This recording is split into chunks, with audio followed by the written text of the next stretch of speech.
अस्सलाम वालेकुम नाज़रीन अॼु जी हिन वीडियो में तव्हांखे हिकु कहाणी ॿुधाईंदासीं। जंहिं कहाणी में तव्हांखे हिकु नसीहत मिली वेंदी ऐं हिन में थोरी हिकु खिल भोग वारी बि ॻाल्हि आहे। त वीडियो खे पूरो ॾिसंदा ऐं चैनल खे सब्सक्राइब कंदा।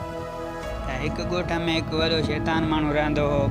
सॼे ॻोठ में शैतानगिरियूं करे सॼे राज खे वेड़ाए माण्हू माराए कुटड़ाए ॿधराए सॼे ॻोठ खे रतो रत करे छॾींदो आहे।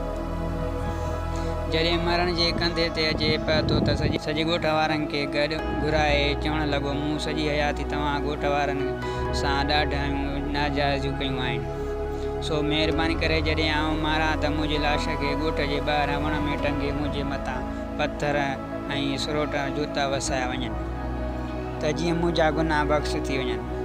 जेॾी महिल मरी वियो त ॻोठ वारनि वसियत मुताबिक़ हमरा जो लाश टंगे अचे पथरनि सुरोटनि सां कुटियो ऐं उहा ख़बर पुलिस खे पई त सो अचे सॼे ॻोठ वारनि खे ॿधी थाणे ते खणी विया त हमरा खे पथर सुरोट हणी मारे छॾियो। ॻोठ वारनि में हिकु दाना शख़्स हो जेको चवणु लॻो त निभागो मरंदे मरी वियो पर शैतानगिरी खां न मुड़ियो।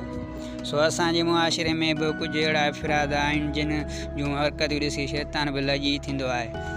तो हिन मां तव्हांखे कहिड़ी नसीहत मिली तव्हां कमेंट्स में मूंखे ज़रूरु ॿुधाइजो। त हीअ हुई अॼु जी वीडियो।